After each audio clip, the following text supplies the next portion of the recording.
Iabot ang iyong kamay kung may pagkakataon, kung tulong-tulong tayo, lahat makaaahon. Di ka nag-iisa kay Ninong, lagi kang may kasama. Kapit bisig lamang panalo ka.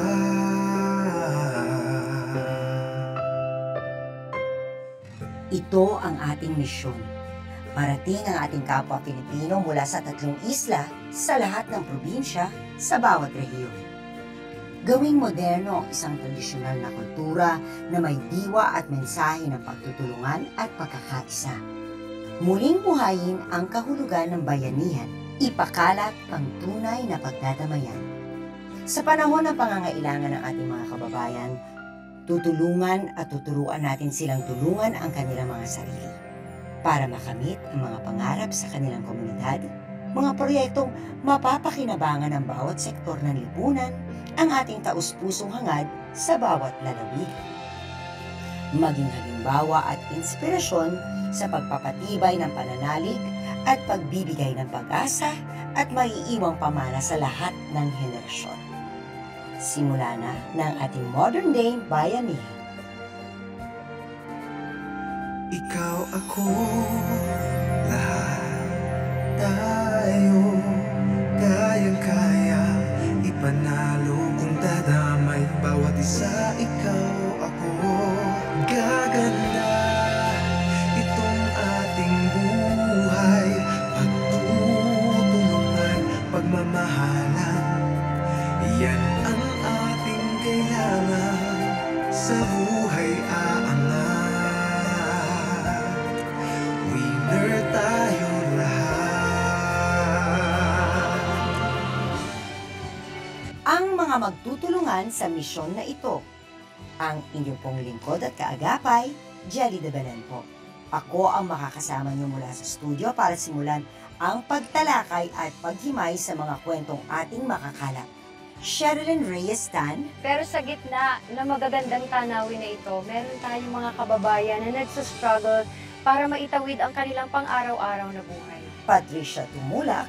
Nakakalungkot dahil nakakaranas pa rin ng problema sa kabuhayan ang ilan nating mga kababayan dito. Sila naman ang iikot sa bawat probinsya ng Luzon, Visayas at Mindanao upang kamustahin at damayan ang ating kapwa Pilipino. Sasamahan din tayo ng mga eksperto na magbabahagi ng kanilang kaalaman sa bawat issue.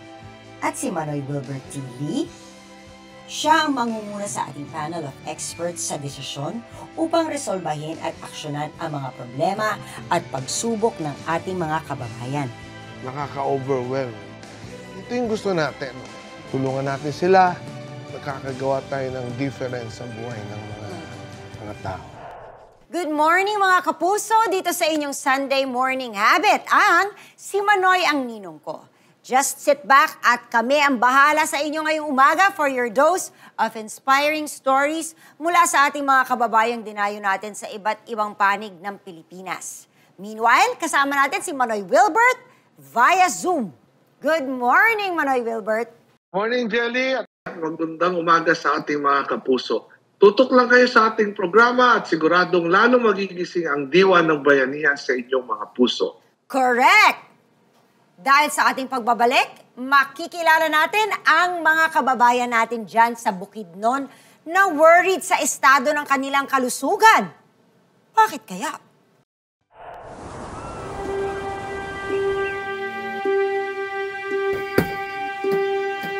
Bakit po herbal ang ginagamit niyo po?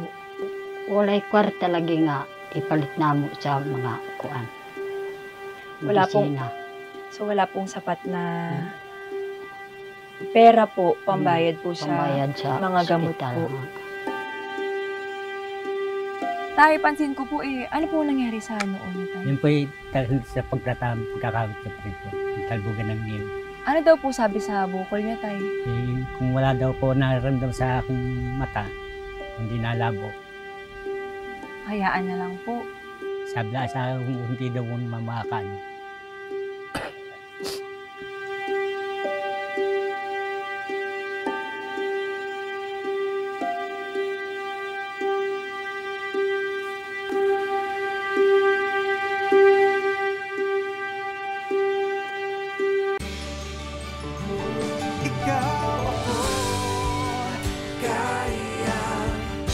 manalo. Winner tayo lahat.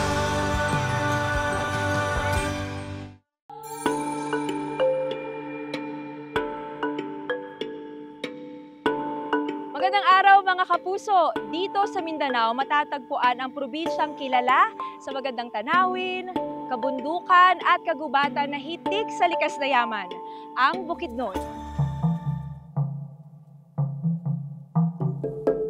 Tinaguri ang fruit basket of Mindanao. Matatagpuan dito ang malawak na sakahan at taniman ng iba't ibang masustansyang prutas. Ngunit sa kabila nito, nababahala ang mga residente ng Barangay Basak, Lantapan, Bukidnon dahil sa kanilang suliraning pangkalusugan. Magandang araw po mga kapuso. Kasama ko po ngayon si Nanay Magdalena. Siya po ay 88 years old. Siya po ang pinakamatandang residente po dito sa Purok 2, Barangay Basak. Maayang udto, Nay. Maayo. Nay, may mga anak po kayo. Ilan po ang anak niyo, Nay? Tulo. 3.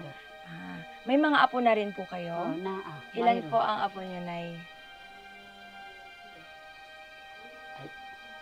5. 5. Ang dami po Dito po kayo nakatira, Nay. Oo. Sino po ang kasama niyo po dito sa bahay, Nay? Akong anak.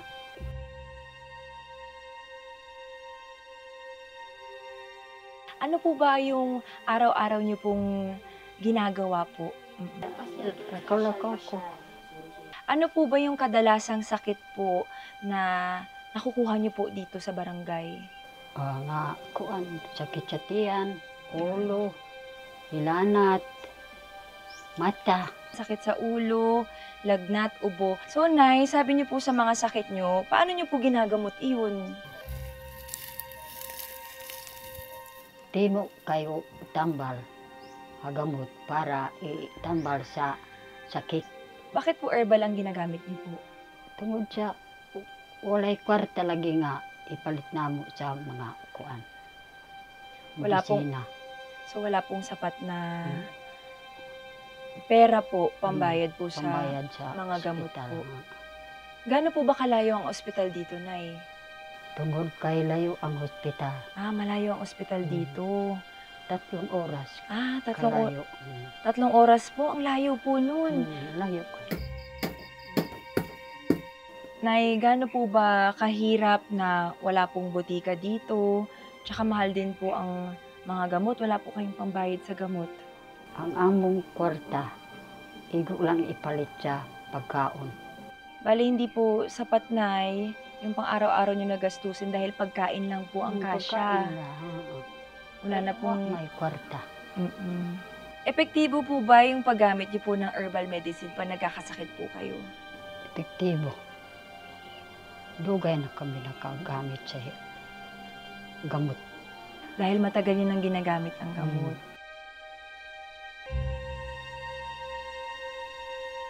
3 oras ang layo ng public hospital sa Barangay Basak. Walang botika at isa lamang ang health center. Sa mataas na presyo ng gamot at kawalan ng maayos na healthcare sa lugar, umaasa ang mga residente sa alternatibong solusyon, mga halamang gamot o herbal medicine.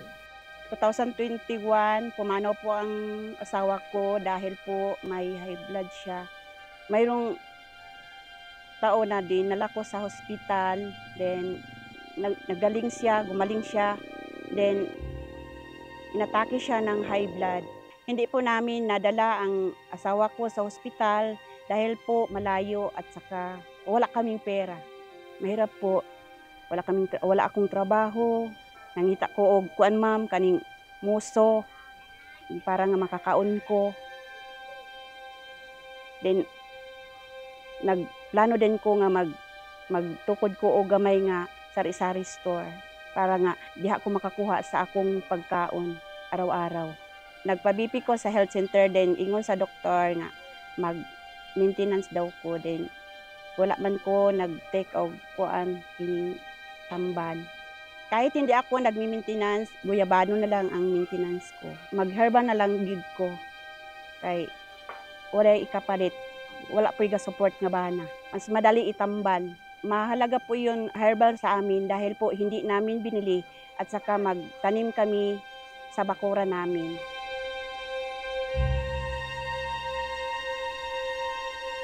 Kahirapan, mahal na gamot, at kakulangan ng mga pasilidad. Ilan lang yan sa mga hamon na hinaharap ng komunidad.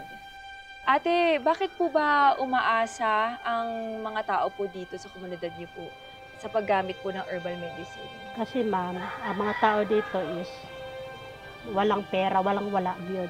Mahihirap ka. Sa aming sinter, wala namang tambal, wala kaming magagamit.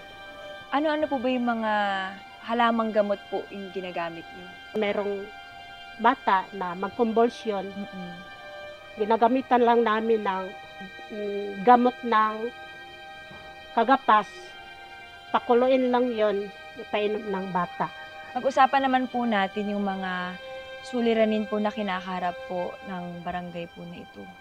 Kamusta po? Buminisita sa amin, mga stroke, mga lagnat ng bata. Ate, nabanggit nyo stroke, hindi po biro yun. Ano po yung mabilisang aksyon nyo pag may ganyan na po kabigat na pangyayari po? Mag-BP lang kami ng yung aming pasyente, tapos kuha namin kung high blood ba o anemic, mayroon namang kaunting gamot na aming ipainom ng aming pasyente. Pag hindi tumatawag ng kalami ng ambulance, ipupunta doon sa Malaybalay. Ilang oras? Gano'ng 3. kalayo? 3 talaga. 3. Ate Mercy, ano po ba yung pinakamalalang nangyari po dito tungkol sa kalusugan po dito sa barangay niyo? Ang pinakamalala na mga para sa kalusugan ng mga tao dito, yung mga aksidente katulad ng pag-drive ng motor. Mabilis kami dito. Sa isang araw, dalawang aming dressingan. Wala naman kaming gamit. Pero sa paanong paraan niyo po nagagamit yung halamang gamot pag may mga ganyang aksidente po? Kumukuha kami ng dahon kapag wala dito aming nurse. Kumukuha kami ng dahon ng bayabas, yung hagunoy, ay mo kabilin sa among mga katigulangan. Dukdukin namin o butang dahon sa may sugat. Bilang barangay health worker po, ano po ba ang pangarap nyo para sa inyong barangay po? Ang among health center makumpleto, mabutangan og mga tanan nga among gikinahanglan, ilabi na sa mga malulubhang sakit og sa lagnat ng bata og LBM og sa may sakit na puso. Tungkol naman po tayo dun sa halamang gamot nyo. Paano pa po ba natin mapapalaki or mapapalago po ang mga halaman nyo po dito? Sa aking bahay, sa aming garden, nagtatanami ako ng sari-saring mga halamang gamot. Na para kung may sakit ang aking mga kapitbahay, doon lang ako kumukuha daw makatambal sa aking mga kapamilya.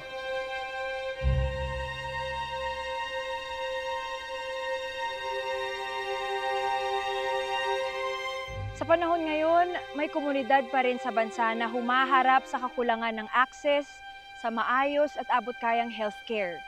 Patuloy silang umaasa sa mga alternatibong gamot at solusyon tulad dito sa Barangay Basak, Lantapan, Bukidnon. Balik sa inyo, Jelly at Manoy Wilbert.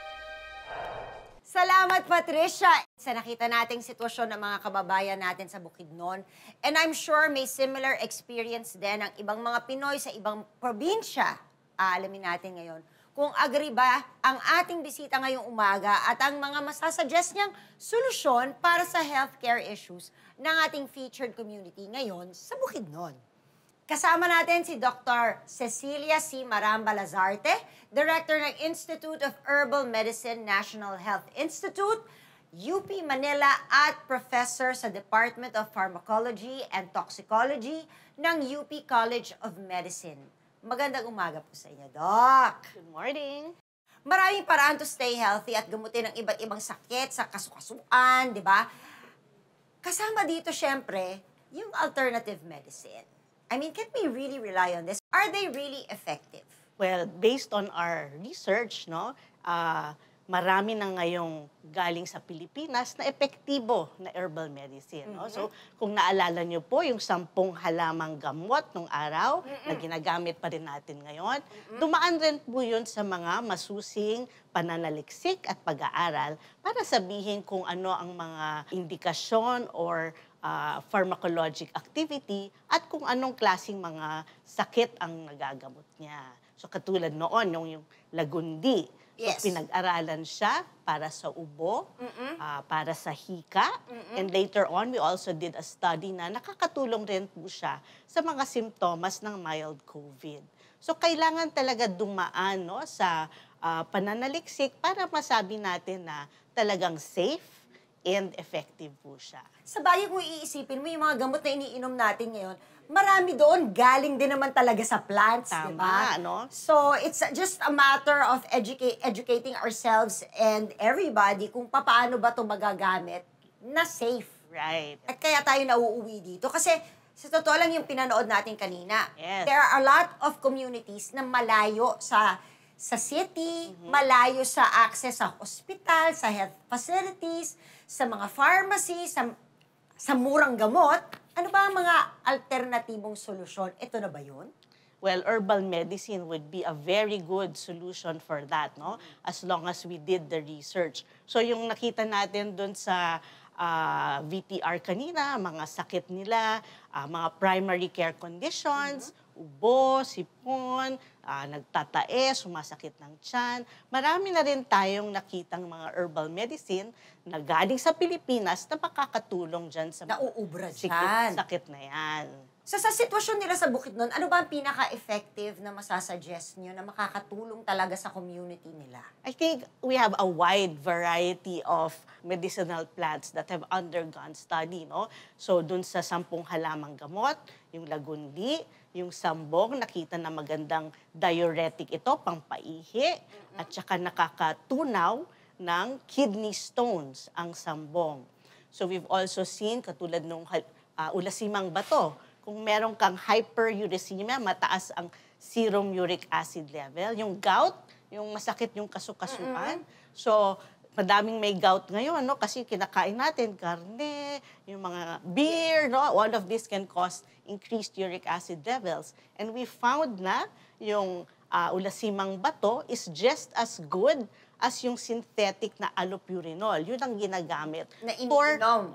For Na maintenance. reducing. Yes. So, yung ibang gamot na ginagamit natin, meron rin palang mga herbal medicine na pwede nating gamitin as drugs for these conditions. So, others like, alam natin yung bayabas, antibacterial po talaga siya. Totoo po So, yan. of course. Kasi yan nung ang aking- chicken pox ako, nagpakulo kami ng bayabas. Yes. Tapos nung nilagay, natuyo talaga. Yes. Yung iba naman na skin infection, antifungal, yung mga fungal. Yung Acapulco, nakita talagang very good siya sa mga an-an, ringworm, na mga fungal infection. Ang tanong, paano nila magagamit ito? So actually, we've come up with manuals para makatulong sa mga tao in the community. Ang balak nga namin, i-roll out talaga to as modules na turuan yung mga barangay health workers, turuan natin yung mga mothers kung paano magtanim, paano gamitin itong mga herbal medicine. Nandun din sa manual namin, anong klaseng plant, anong klaseng sakit ang masusugpo niya, at ano yung tamang preparation Para kung dito. paano dito. Pati yung dosage. Yes, kasi baka naman mamaya definitely. makapinsala yung Opo. dapat na nakatulong. So, pati yung dose, nandun po sa manual, no? So, sana kung ma-roll out natin ito, and we could also pilot it, especially dun sa Bukidnon, no? Na ma-start nila uli yung herbal garden at yung mga plants na nakalagay dun sa manual, yun talaga ang pwedeng itanim nila for their everyday At mukhang problem. naumpisahan na rin naman nila. I'm sure si Manoy meron siyang gustong malaman. Ano yon, Manoy? Well, after natin napanood at nalaman nga natin yung problema, Jelly, gusto ko lang itanong, no, ito bang mga herbal medicine, paano ba ito makakatulong sa problema ng mga tumataas na presyo ng mga gamot, no? Kasi on our part, talagang isinusulong natin itong libreng gamot o murang gamot, no? Lalo na yung mga related na mga sa high blood, sakit sa puso, no? Kasi yan po yung talagang pangamba ng ating mga kababayan. No? Yung pong wala silang pambayad sa hospital pag nagkasakit o pambili ng gamot. No? Gusto natin itong alisin sa kanila. Kung hindi man maalis ay mabawasan natin. So makakatulong ba talaga itong mga herbal medicines na to? So marami na rin pag-aaral, no, na nagagawa tungkol sa herbal medicine at yung mga ibang sinabing mga problema, no, dun sa video, ubo, sakit ng tiyan, kung may bulate. Meron na rin nakitang mga herbal medicine na sa Pilipinas na maaring makasagot sa mga yan. Na effective din. Opo. That's interesting, no? Susunod, ang hinaing naman ng mga coconut farmers natin sa probinsya ng Quezon. Sa pagbabalik yan, syempre, ng si Manoy ang ninong. Ikaw ako kaya ipanalo. Winner tayo lahat.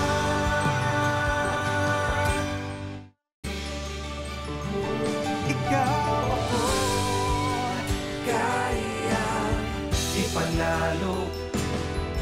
Winner tayo lahat.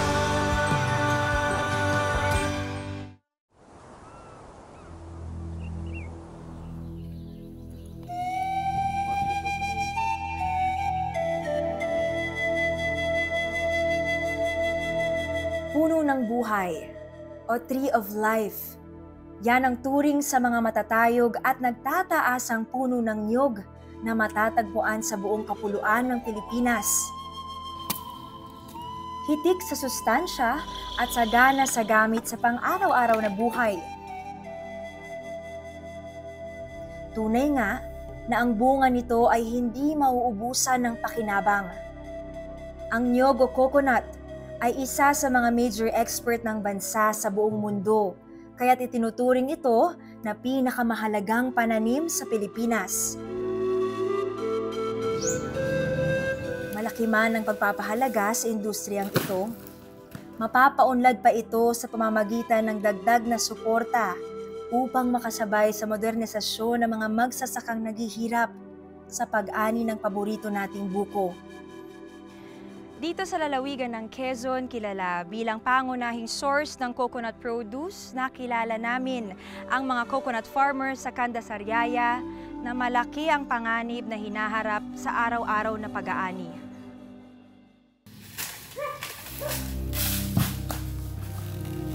Isa na rito si Mang Ignido, mag-aanim na pong taong gulang at 40 taon na sa coconut farming. Kamusta po ang buhay ng pagnunyog po tayo dito sa barangay niyo po? Ayos naman, no?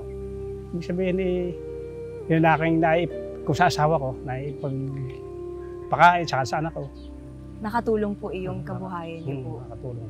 May mga peligro po ba kayong kaakibat po dito sa pagdunyog niyo tayo? Meron, no? Merong pagkawit ko, merong matatalbugan, kung saan-saan. Ay, masakit. Kayo po ba ay natamaan na ng nyug po?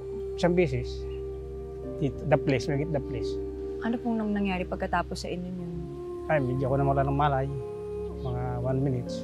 Ay, sabi sa akin ako sa akin, kaya mo pa? Sabi ko, ay, kaya ko naman. Sabi ko, mamahinga ka muna. Mas mayalasa mo. Sabi ko, mamahinga lang ako ng kaunting oras. Tayo magkakayot na ng matapos na agad. Hindi niyo na po dinala sarili niyo po sa ospital po? Hindi na. Pahinga lang? Pahinga lang. Mamahinga lang ng kaunting oras. Tay, gaano po ba kapeligro yung pagkakawit nyo nga po dito sa barangay niyo po? Ay, mahirap din. Iwan ng ano niya. Hindi mo alam na pagtingala mo, mayroong binabagsak eh. Hindi mo makita agad. Lalo pag ang araw isulo.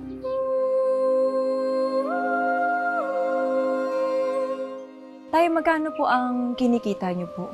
Hindi parehas. Mayroong 500, mayroong pumisan 700, mayroong 200. Sapat na po ba yung 200 hanggang 700 po? Hindi ka pare-parehas. Pag misal walang nagpapakawit, di walang pira. Tay, ano po bang tulong ang kailangan niyo po sa pagkakawit niyo po? Ang gusto ko yun, tumaas ang niyog at lang lumaki-laki ang aming sakawit. Pag mababa ang presyo ng niyog, mababa din ang sakawit namin. Ano na lang po ang pangarap niyo po para sa pagnyunyog po ninyo dito? Ang pangarap ko sana umiba-iba naman ang buhay at nang hindi na magkawit.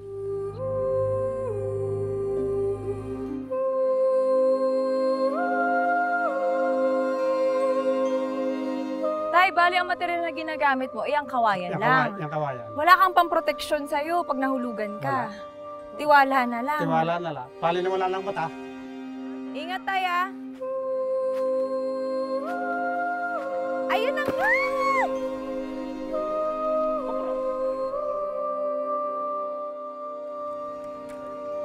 Isa lamang si Mang Ignido sa mga magnunyog na di alintana ang panganib sa pagkuha ng bunga mula sa mataas na puno ng nyog.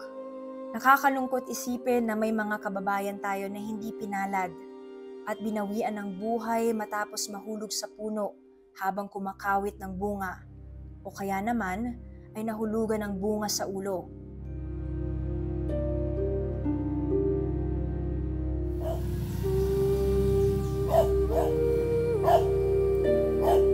Itinuturing ni Mang Gilberto na pangalawang buhay na niya ngayon matapos mabagsakan ng bunga sa ulo.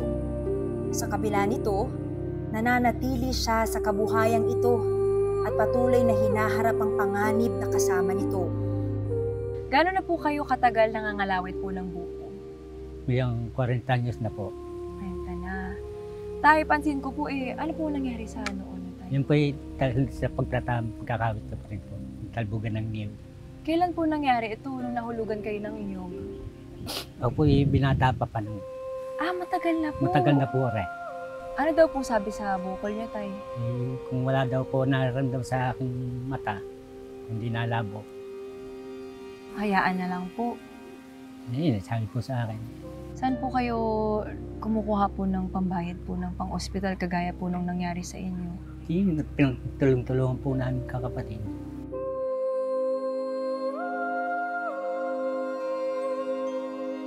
Ano po ba yung mga pagsubok po na nararanasan niyo po ngayon, tay? Naranasan ko po mawalan ako ng malay. Tungkol sa pagkakawit. Tamaan ay alas 10, magkamali alas 12. Wala po kayong kasama nung nangyari po yun? Nawalan kayo ng malay, tay? Wala po ngayon. Nung kasama ko natakot. Na makita ako nabuhal na. So isa pa po sa kinakaharap niyong problema dito sa pagkakalawit yung tindi ng sikat ng araw at init. Yun na po aming kalaban sa pagkapatanghali na. Anong oras po ba kayo nangangalawit tayo araw-araw? Simula po sa maga alas 7 hanggang alas 11. At ang uli po na yung mga alas 2, alauna ganyan. Tayo, dami na po palang nangyari sa inyong mga peligro at disgrasya. Bakit tinutuloy niyo pa rin po ang pagkakalawit, tay? Wala pong magot, walang maasang pambuhay sa pamilya. Kasi hindi ko po tinitigil. Kung hindi ko po hanggang kaya ko, gagawin ko. Para sa pamilya.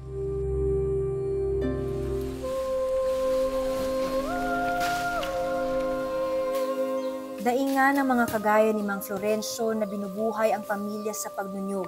Kung may iba sanang paraan para kumita, agad din ang kakagatin para sa kanilang kaginhawaan. Kung ako ay edad 7 taon, kasama na ako ng tatay ko. Ngayon, ako naman ang nagsusungkit na nyog, kakawit. Kung susumahin, 46 years na ako sa trabaho na to. Unang peligro sa amin yung mabagsakan kami ng nyog, saka yung kagat ng ahas. Ang isa pa ay yung tangkay ng nyog bumagsak sa aking mata. Kaya po ito ay medyo malabo. Ang gusto ko lang maging magandang tugon sa aming maghahanap buhay na to, saka tumaas ang presyo ng nyog. Ang iniisip ko kasi, yung sa delikado naming hanap buhay na to, bala ko kasi kumuha na ako ng life insurance. Kaso hindi ko kayang mag-ulog. Sana kung may makakatulong sa amin, makakapagbigay, mas maganda, mas mabuti. Hindi yung para sa akin lang, para doon sa aking mga kasama.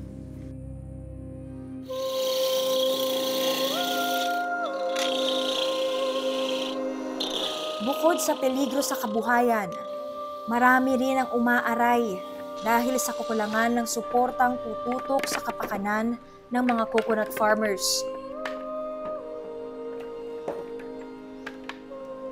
Gaya na lamang ng presidente ng samahan ng magnunyog sa Kanda Sariaya na si Sir Manny.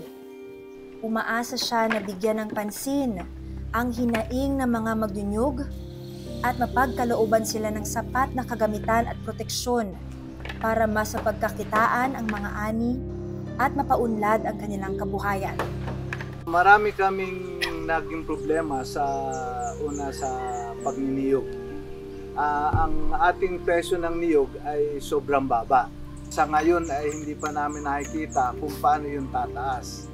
Kaya yung iba ay nagtatanim ng mga iba't ibang uri ng mga pananim sa ilalim ng niyugan. At doon kami nangangailangan ng suporta kasi ang aming mga kasamahang magniniyog ay wala ring kakayanan para magtanim ng kung ano pang dapat na itanim. Mapanganib talaga ang magtrabaho sa pagniniyugan. Nakikita kong solusyon doon ay kung sila ay mabibigyan ng tamang personal protective equipment na dapat naman nilang gamitin at saka yung social protection ay kasi kalimitan sa amin ay walang access o kung meron man na access sa hospital ay malaki ang binabayadan o wala kaming pambayad.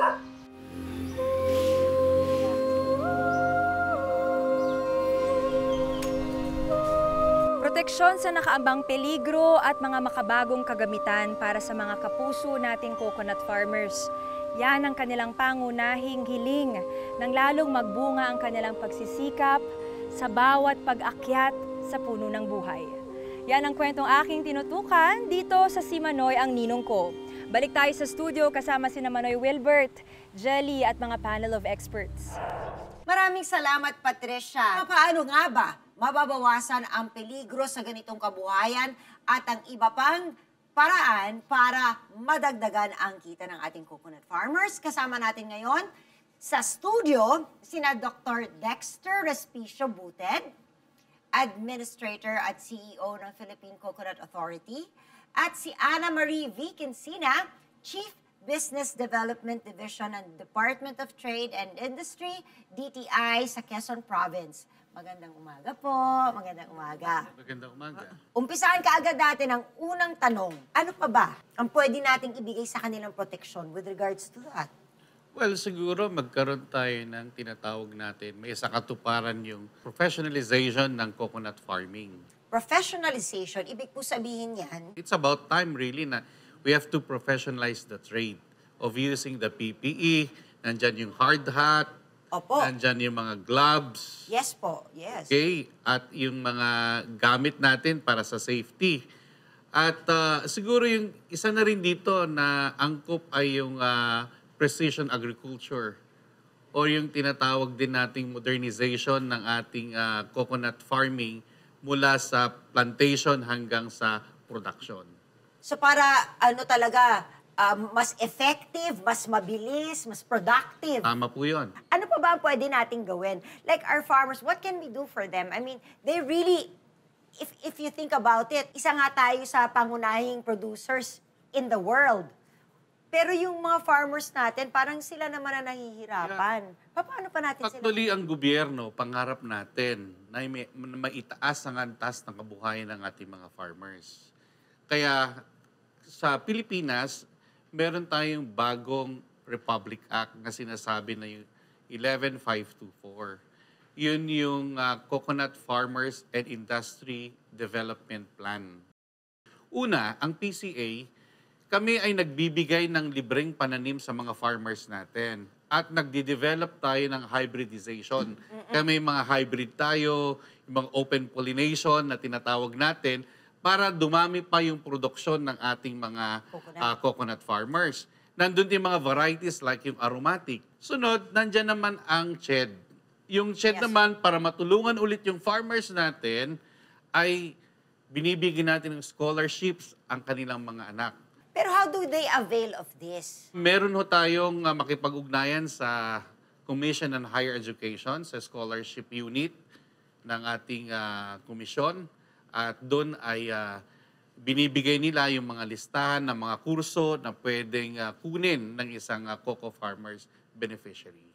And of course, gaya na ng sinasabi ng marami naming guests dito, importante yung magkaroon ng kooperatiba ang mga farmers para mas marami silang benepisyong makuha. Ngayon, paano naman nila i-market itong mga produktong nagagawa nila? Yes. Kausapin na naman natin si Miss Ana. Okay, Miss Jelly, katulad ng binanggit ni Doc kanina, talagang napakaraming produkto yung pwedeng gawin out of coconut. So, meron niyang domestic at nakakarating na rin sa export market. So, paano sila dadalhin sa merkado? Of course, ihahanda natin yung mga produkto. Kinakailangan maganda yung kanilang bihis. Kapag sinabi natin, tama yung packaging and labeling. Kinakailangan yung product nila sumusunod sa tamang labeling requirement. Meron din po bang parang program na nagtuturo sa kanila kung ano nga ba ang dapat nilang gawin dito sa mga produktong ito? Or kung ano yung produkto na dapat nilang i-focus? Meron din po bang programang ganyan ng DTI? So, ang DTI po ay part ng CFIDP. Sa amin nakaatas yung research, marketing, and market promotion. Ayan, so talagang makakatulong. Makakatulong. So, nagsasagwa po tayo ng mga pagsasanay or pananaliksik do sa mga existing products nila kung paano pa yun ma-enhance. And after that, ating aayusin yung packaging, magbibigay tayo ng product enhancement kung paano pa siya lalo mapapaganda, and then dadalhin natin sila sa market. So, hindi lang po yung products yung ating dinidevelop or yung ating tinututukan. Ang ating mga coconut farmers, kasabay in the sense na binibigyan namin sila ng tama na entrepreneurial mindset. Tinutulungan namin sila na matutunan kung paano yung pagnenegosyo. Hindi lang yon. Tinutulungan namin ng mga coconut farmers natin at ang iba pang mga entrepreneurs na mag-comply sa mga regulasyon ng gobyerno tulad ng pagpaparehistro ng kanilang business name, pagkuha ng business permit, pagkuha rin ng FDA, license to operate. Marami yan. Ang daming steps, pero pwede lang silang lumapit sa DTI na malapit sa lugar nila and masusolusyonan ng lahat ng yan. At meron po kaming iba't ibang negosyo centers sa 30 municipalities sa lalawigan ng Quezon. So, pwede silang pumunta doon at humingi ng advisory, ng business advisory sa aming mga business counselors. Paano ba makaka-access ang isang coconut farmer sa lahat ng mga programang binanggit nyo? Kasi ang daming possibilities, pero how? How do they make it happen? Una sa lahat, dapat ikaw ay letihimong rehistrado sa National Coconut Farmers Registry System. So, pwede kang magrehistro. Okay, sa mga PCA offices natin all over the Philippines. Kung wala pong PCA, nandun ang the Department of Agriculture. Pwede din okay? doon. Sa Either one, munisipyo, pwede. sa lungsod, at pwede rin sa ating province. So, basta't mag-register po. Yes. Para I hope makuha yung mga requirements is not going to be so hard. No? Hindi. Ikaw naman, Manoy, ano ang gusto mong malaman? Jelly, after ko mapakinggan at makita yung mga problema, ito lang ang gusto kong itanong. Ano pa yung mga ibang produkto ba ng coconut na pwede nating magawa para mapataas ang kita ng ating mga magsasaka ng niyog? Siyempre, gusto po natin ito na tumaas mo yung kita nila. And ano ba yung mga pwedeng ibigay nating mga kagamitan o makina para matulungan po sila dito? Yan po yung isang katanungan ko. Mamaya meron pa akong isa. Ayan, Dr. Dexter. Mula sa kanyang bunga, okay na, yung kanyang coconut meat, nandyan yung ating copra. At yung copra naman ay nagiging coconut oil. At nagiging ito ay gamit natin sa pampaganda. Yes, sa mga cosmetics, gamit natin sa pagkain. Sa pagkain. Yung coco water naman, yan ay isa sa mga abilidad ng isang Pilipino na ito ay matinding export natin sa buong mundo. Kahit saan ka makarating, may coconut water na galing sa Pilipinas. Tama po yan. At hindi lang yan, nandun din yung coco shell niya. Ito rin ginagamit natin na napakahusay na filtering natin, yung activated carbon. May ganun din. Oo. At malaki din ang ating produksyon at malaki ang naiambag niya sa ating ekonomiya. So, ang dami talaga. Tama. At saka yung coco husk niya, ito, yung coco pit niya, ay nagagamit natin sa gardening, sa handicraft. Lahat ng parte ng coconut ay may gamit. At ito, may mga discoveries din tayo na yung coco meat nagiging hamburger na rin. Yes. O naging hotdog. At may mga breakthrough rin ng ating coconut. Yung ating biodiesel na tinatawag natin. Okay, at saka soon, ito'y aviation fuel na rin. My goodness, Yan, walang tapon, tas napaka-importante talaga ng coconut. Kaya kailangan Tree natin... of life. Tama po yan, Jelly. At kailangan talaga natin at mag-ambag tayo para magkaroon at mapanatili natin ang dami ng niyog sa ating lugar, sa ating bansa, para ito ay makatulong sa ekonomiya ng ating minamahal na Pilipinas. Yes. Manoy, sabi mo kanina, dalawa yung tanong mo. Ano yung next question mo? Ang isang tanong ko, Jelly, no, kung meron tayong crop insurance para po dito sa ating pong mga magniniyog, di ba dapat may insurance din tayo para sa mga farmers, no, na nasa panganib, no, dahil sa kanilang hinaharap, no. Makakatulong ito di lang sa kanila kundi pati na rin sa kanilang mga pamilya, no. So meron ba tayong crop insurance tsaka yung parang personal insurance po nila dito? Meron tayong crop insurance. Yung tanong kanina ni Manoy ay about sa personal insurance. Alam namin kung gaano kahirap, lalo na ho yung pag-aani ng mga buko natin at traditional way pa rin ang ginagamit may natin. bukol yung kasama. So, dun sa social services natin, ay hindi nakasaad doon yung personal insurance. Ay, hindi. Ang pwedeng tanggapin o binibigay lang ng PCA ay yung tinatawag natin pag sila'y nagkasakit, hospitalization.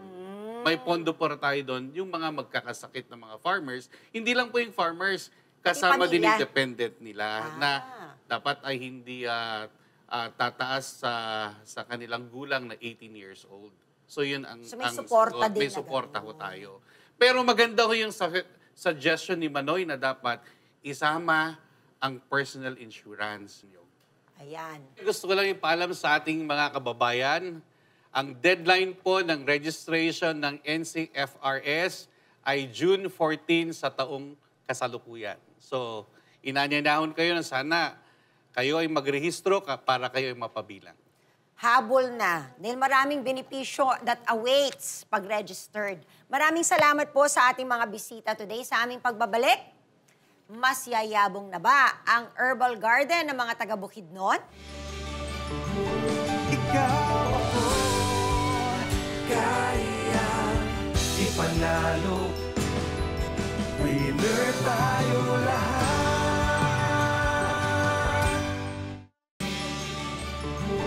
Ikaw ako, kaya ipanalo. Winner tayo lahat.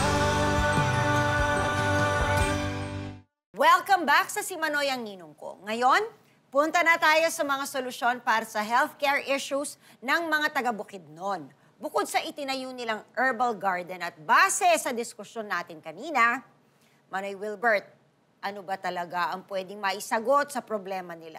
Jelly, no, kaya ng ating nakagawian, mayroon po tayong listahan dito after natin mapanood at malaman yung mga problema nila. Para sa ating short-term solutions, una sa lahat, pagkakaluban natin sila ng mga gardening tools and materials tulad po ng trowel, gloves, sprinklers, net, GI pipes, mga gardening shirts, at higit sa lahat yung pong herbal plants, no, kagaya ng garlic, native oregano, sibujing, lemon balm, aloe vera, sabong, yerba buena, and insulin plant, no? At mga fertilizers, no? Dahil napanood at nakarating din sa atin ang mga naging sakit o karamdaman ng ating mga kababayan dyan sa Bukidnon, kaya plano din natin pong bigyan sila o pagkalooban ng mga kagamitan, no? Katulad po ng blood pressure monitoring, nebulizer, wheelchairs, gamot, lalo na po yung mga sa pang-maintenance po nila, no? And for our long-term solutions, tuloy po tayong makikipag-ugnayan sa DOST, DOH at Academe para sa dagdag at mas malawak na research ukol sa mga potential herbs na pwedeng maitanim ng ating mga kababayan. Ang pagbuhay at pagpapalawak sa herbal garden dahil ang tagumpay at pagiging epektibo nito ay pwedeng tularan po ng ibang komunidad. And makikipagtulungan tayo sa DOH din para magsagawa ng malawakang kampanya sa pagbibigay impormasyon at kaalaman sa publiko tungkol sa mga herbal medicines. And isa pa, susuriin po natin ang epektibong implementasyon ng Republic Act number 8423 o ang tinatawag na Traditional and Alternative Medicine Act dahil gusto natin na maitaguyod ang epektibo pero abot kayang gamot o lunas sa mga sakit ng ating mga kababayan. And mamamahagi po tayo o pagme-mainstream ng DOH credited herbal medicines para makatulong na papagaan ang pasanin ng ating mga kababayan na nangangalaga o nangangamba sa kanilang kalusugan. Gusto natin pong mabawasan ang kanilang pasanin pagdating po sa pagkakasakit. Yan po ang ating mga long-term solutions. Salamat, Manoy. Balikan na natin si Pat hatid ang ating mga munting regalo para sa mga taga-barangay Basak sa Bukidnon.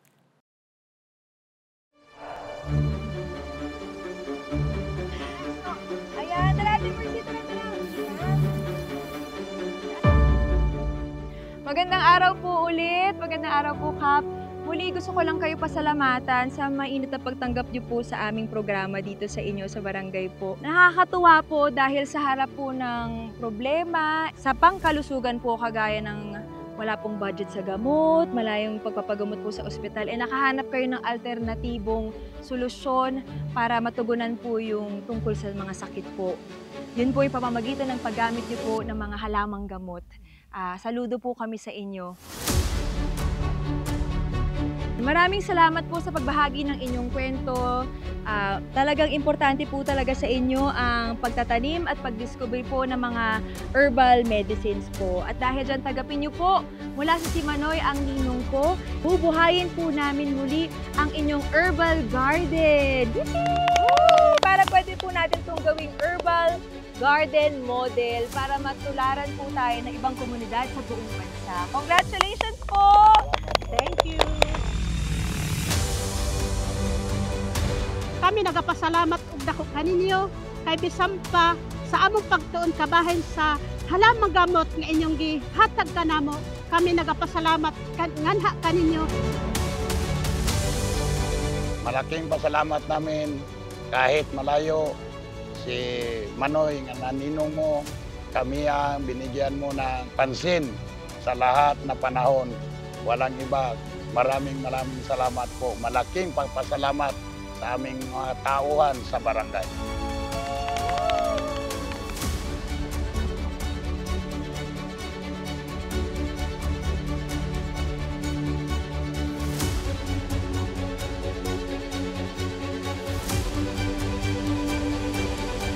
Tunay nga na ang kalusugan ay kayamanan. Kaya naman ang pagdiskubre at pagtatanim ng mga medicinal plants ay mabisang sagot at alternatibong gamot para sa mga residente ng Barangay Basak. At sa pakikipagtulungan sa lokal na pamahalaan, naway mapalawig pa ang proyektong ito para sa mas maginhawa at mas malusog na kinabukasan.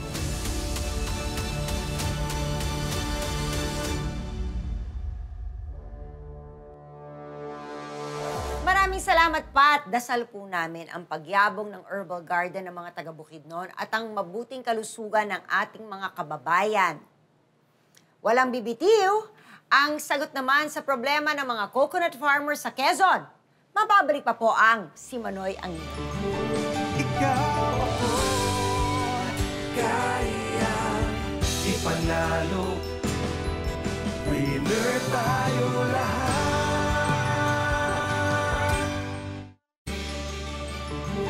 Ikaw ako, kaya ipanalo. Winner tayo lahat. Welcome back sa Si Manoy ang ninong ko. Safety at dagdag na kita ang kailangan ng mga magsasaka ng niyog sa Kanda, Sariaya, Quezon. Kaya Manoy Wilbert, paano ba natin sila matutulungan? Ito yung mga nalista kong short-term solution na ibibigay natin agad sa kanila. Ito po personal protective equipments, katulad po ng mga protective eyewear, yung pong clear anti-fog, gloves, mga boots, at of course yung long sleeve uniforms nila na dry fit, para naman hindi po mainit, yung pong mga picking tools o yung karit na tinatawag, yung pong mga vinegar making equipment and ingredients katulad po ng mga wooden ladle, stainless casserole, glass jars, measuring spoons, strainer, yung pong mga, at saka yung asukal, no? Bibigyan natin sila, no? And yung extractor at yung pong double burner na with gas tank and regulator, no? Para pong gagamitin nila sa paggagawa po ng suka, no? Or yung pong ibang produktong gagawin nila, no? Dito naman po sa ating mga long-term solutions, patuloy po tayong makikipag-ugnayan sa PCA sa pamamagitan po ng ating pong PCA administrator dito po sa gusto nating isulong na personal insurance at yung pong mga healthcare services po para sa ating mga magniniyog, no? And makikipag-ugnayan din tayo sa Department of Agriculture para sa paglalatag ng mga dagdag na oportunidad para sa ating mga coconut farmers. Mula sa pag-expand ng kanilang market, sa pamamagitan ng pagbibigay kaalaman sa kanila ng ibang mga produkto na pwedeng magawa mula sa buko, pagsusulong ng market linkages, intercropping o diversification, hanggang sa paglalatag ng social protection program para po sa mga magniniyog, no? Makikipag-ugnayan rin po tayo sa PhilHealth at of course sa PCA para sa agarang pagkakaloob ng mga benepisyong pangkalusugan ng mga magniniyog. And makikipag-ugnayan din tayo sa CDA or Cooperative Development Authority para bumuo sila ng mga kooperatiba at makatanggap ng benepisyo mula sa gobyerno. And pagsasanay mula sa TESDA, ito po yung hihingi natin para po sa maintenance at pag-maximize ng mga kagamitan at makinang pinagkakaloob po natin. And lastly, magtatayo po ng mga communal workstations kung saan pwede silang sama-samang magsanay ukol sa mga pwede pang magawang produkto at mga pagkakakitaan mula sa buko. Yun po yung ating mga naisip na long-term solutions, Jenny. Salamat, Manoy Wilbert. Ang sagot ng si Manoy ang ninong ko sa pangangailangan ng mga coconut farmers. Narito, panoorin natin. Ayan mga kapuso, nandito na ako ngayon sa bahay pamahalaan sa Barangay Canda, Sariaya, Quezon para sorpresahin natin ang ating mga coconut farmers. Tara, tara.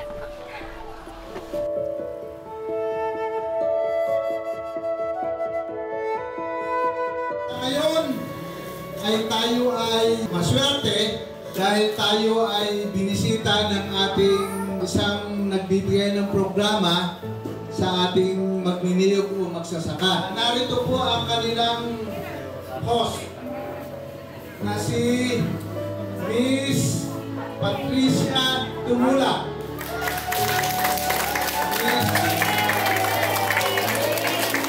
Magandang araw po sa inyo. Muli ako po si Patricia Tumula sa programang Si Manoy ang Ninong Ko. Nakakatuwa po at maraming salamat dahil kayo po ang nagdala at mas pina-enjoy niyo po kami dahil po sa mga coconut products. Hindi lang po dito sa Pilipinas, kundi rin po sa buong mundo. Kaya maraming salamat po. Palakpakan po tayo! Mula po sa Si Manoy ang Ninong Ko, tanggapin niyo po ang aming konting handog. Simulan po natin sa kasangkapan at yung mga machine tools and equipment sa paggawa po ng suka!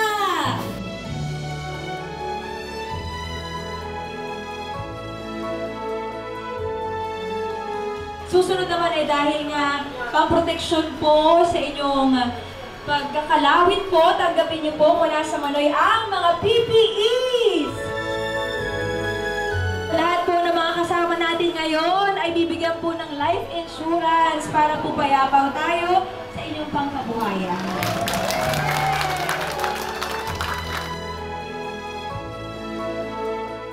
Ako'y nagpapasalamat sa lahat ng membro ng GMA sa binigay sa amin ito. Maraming po salamat sa lahat. Sa lahat po ng inyong ibibigay, malugod po at puso namin tatanggapin. Maraming salamat. Ako po nagpapasalamat sa Diyos sa ating mga Panginoong Diyos. Ang pangalan niyo po maraming salamat. Kami po ng Samahang Magniniyog ng Canda, Sariaya ay nagpapasalamat at sabi ko nga kanina, mapalad tayo at tayo ay binisita ng programa ni Manoy ang ninong ko. Maraming salamat po sa tulong ninyo. Maraming salamat po.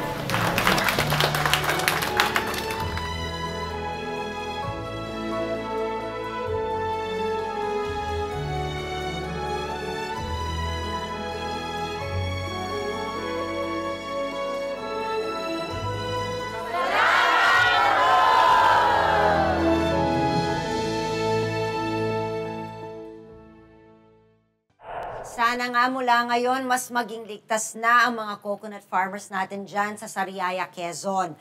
At natapos na naman ang isang oras nating pagsasama-sama. Manoy Wilbert, your parting words. Jelly, tandaan lang nating lahat, ikaw, ako, tayong lahat. Deserve natin ang dagdag na kabuhayan at kita. Deserve natin sapat at murang pagkain. Deserve natin ang mas aasahan na serbisyong pagkalusugan. Kaya magtulungan tayo sa katuparan ng lahat ng ito. Kaya we should demand better. Sa kabila ng mga hamon, basta't nagkakaisa, laging umuusbong ang pag-asa at nagbubukas ng maraming oportunidad para maging winner tayo lahat. Maraming salamat, Manoy Wilbert. Maraming salamat din sa ating mga naging bisita ngayong linggo. At syempre, salamat din sa inyo mga kapuso. I-follow nyo na po kami sa aming official social media accounts sa FB, si Manoy ang ninong ko, IG at TikTok, at ang ninong ko. At kung kayo naman po ay nangangailangan ng tulong para sa inyong komunidad o asosasyon o sa mga gustong maging kaagapay namin sa paghahatid ng tulong sa ating mga kababayan, mag-email lang po kayo sa amin sa manoy.wilbert@smanktv.com. Kita-kita ulit tayo next week. Alas 7 ng umaga nationwide, alas 8 ng umaga sa buong Central at Eastern Visayas at pati na rin sa GMA YouTube channel. Bye!